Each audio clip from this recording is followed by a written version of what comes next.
বিক্রমপুর নামে একটা বড় জঙ্গল ছিল।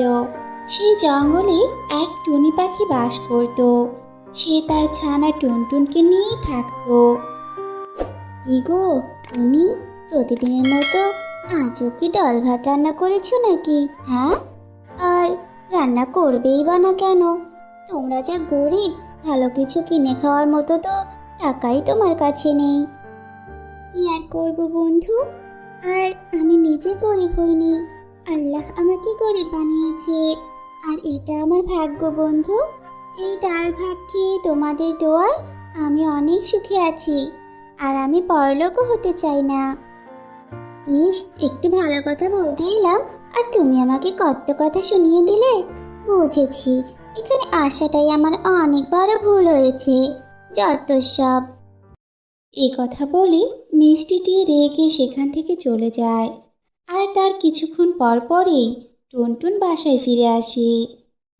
মা, মা, আমার না আজকে ভাত খেতে ইচ্ছে করছে না মা। আমার শুধু চিপস খেতে ইচ্ছে করছে। তুমি আমাকে চিপস এনে খাওয়াবে মা? জানো, সুখী পায়রা আন্টি আমাকে একটু চিপস খেতে দিয়েছিল।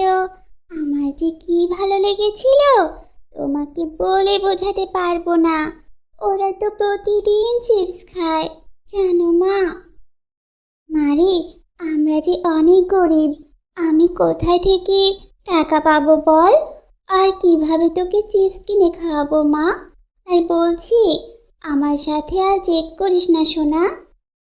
মা, আমি যদি তোমার কাছে কোনোদিন কিছু চাই, সেটা তুমি আমাকে কেন দাও না বলো তো?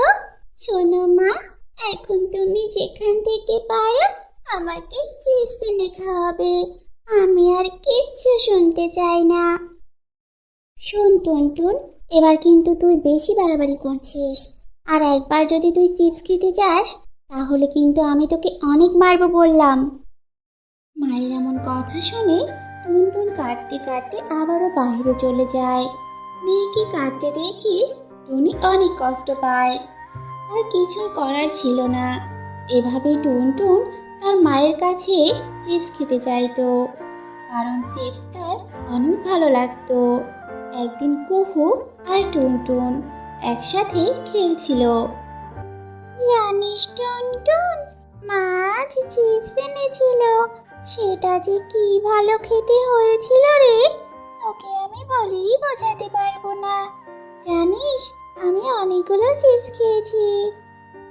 হ্যাঁ রে কুহু, তুই সত্যি বলছিস? জানিস, আমারও না চিপস খেতে অনেক ভালো লাগে, কিন্তু আমরা তো গরিব, তাই কিনে খেতে পারি না। তাই বলছি, আমাকে একটু চিপস এনে দে না রে, তোদের বাসা থেকে। আরে ধুর, চিপস তো মা সকালে এনেছিল, আর এখন তো আমরা সব খেয়ে ফেলেছি। আর শোন টুনটুন, তুই এখন তাড়াতাড়ি বাসায় চলে যা তো। মা তোকে আর আমাকে একসাথে দেখতে পেলে আমাকে এসে অনেক মারবে, বুঝলি? যা যা, এক্ষুনি চলে যা তুই। এরপর টুনটুন সেখান থেকে তার বাসায় চলে যায়। সারাটা দিন তোর শুধু খেলা আর খেলা, তাই না?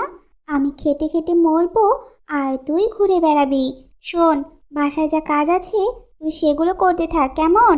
আর আমি মাঠে যাই, দেখি কিছু দানা পাই কি না। এ কথা বলে টুনি দানা আনতে চলে যায়। আর ছোট্ট টুনটুন রেগে বলতে থাকে, আমি এত করে বলি আমার দানা খেতে ভালো লাগে না, তবুও মা আমার কোনো কথাই শুনতে চায় না। আমার শুধু চিপস খেতে ভালো লাগে। এখন আর কি করব? বাসার কাজগুলো করি, নইলে মা এসে আবার আমাকে অনেক কথা শোনাবে। এরপর টুনটুন কাজ করতে থাকে। আর এভাবেই অনেক কষ্টে তাদের দিন চলতে থাকে। একদিন টুনটুন মনে মনে ভাবে, আচ্ছা, সুখী পায়রা আন্টির বাসায় তো প্রত্যেক দিন সকালে চিপস খায়। আমি গিয়ে চাইলেও তো আমাকে একটু দেবে না, কারণ আন্টির সঙ্গে তো মায়ের ঝগড়া হয়েছে। তাই আমি একটু চিপস চুরি করেই খাবো আজ। এইদিকে মাও তো বাড়িতে নেই। এই সুযোগে আমি আন্টির বাসা থেকে চিপস চুরি করে খাবো। মা তো আমাকে চিপস খেতেই দিতে পারে না। হে খোদা, কেন যে গরিব হয়ে জন্মালাম।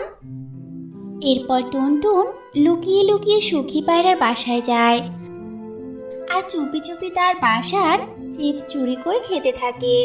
আর তখনই সেখানে সুখী পায়রা চলে আসে। আর এসব দেখে তো সুখী পায়রা অনেক রেগে যায়।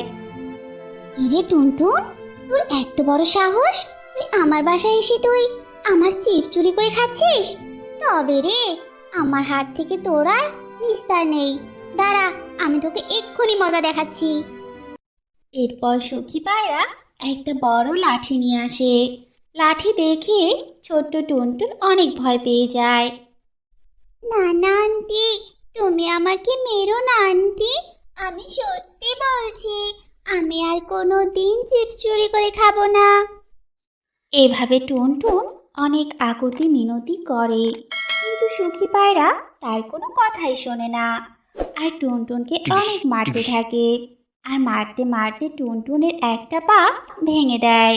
এরপর টুনটুনকে জঙ্গলে ফেলে রাখে। এদিকে টুনি অনেকক্ষণ তার মেয়েকে দেখতে না পেয়ে টুনি মেয়েকে খুঁজতে বের হয়। হঠাৎ করে টুনি টুনটুনকে দেখতে পায়। হ্যাঁ রে মা, তোর এই অবস্থা কে করলো বলতো আমাকে? হায় আল্লাহ, একটা পা তো ভেঙে গেছে। বল মা, বল, কি করে হলো এসব? এরপর টুনটুন কাঁদতে কাঁদতে সব ঘটনা তার মাকে বলে। সব কথা শুনে টুনি অনেক কষ্ট পায়। আর টুনি মেয়েকে নিয়ে বাসায় গিয়ে জড়িবুটি লাগিয়ে দেয়।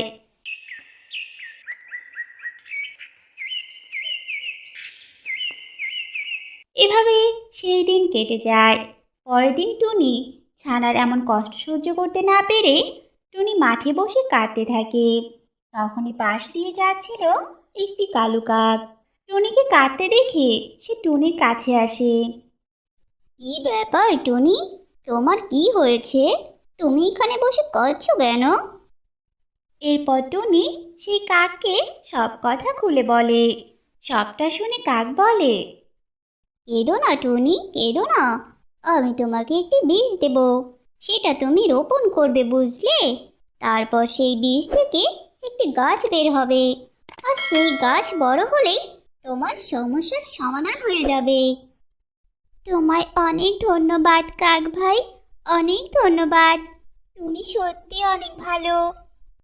এরপর টুনি সেই বীজটি নিয়ে তার বাসায় যায় আর টুনির পড়ে থাকা জমিতে বীজটি রোপণ করে।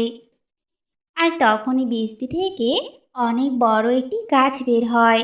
আর সেই গাছে অনেক চিপস ধরা ছিল। এ কি, বীজটি রোপণ করতে না করতেই গাছ হয়ে গেল! আর সেই গাছে চিপসও ধরেছে। যাই হোক, কাক ভাইয়ের বীজটা একটা জাদুর বীজ ছিল মনে হয়। এরপর টুনি চিপসের প্যাকেট ছিঁড়ে নেয় আর সেটা তার মেয়েকে খেতে দেয়। চিপস দেখে টুনটুন অনেক খুশি হয়। মা, তুমি আমার জন্য চিপস এনেছো? দাও দাও মা, আমাকে প্লেটটা দাও। কিন্তু তুমি টাকা কোথায় পেলে মা? এরপর টুনি মেয়েকে সব কথা খুলে বলে। আর সেই দিন থেকে তারা চিপস খেত আর অনেক সুখে দিন কাটাতে থাকে। আর অবশিষ্ট চিপস বাজারে বিক্রি করে তারা তাদের সংসারের অভাব দূর করে। তো বন্ধুরা, আমাদের আজকের গল্প তোমাদের কাছে কেমন লেগেছে? যদি গল্পটি ভালো লেগে থাকে তাহলে এক্ষুনি লাইক, কমেন্ট এবং শেয়ার করতে ভুলবে না। তাছাড়া তুমি যদি এরকম মজার মজার গল্প দেখতে চাও তাহলে এক্ষুনি আমাদের চ্যানেলটি সাবস্ক্রাইব করে পাশে থাকা বেল আইকনটি অন করে রাখো। তাহলে পরবর্তী নতুন ভিডিও তোমার কাছে সবার আগে পৌঁছে যাবে।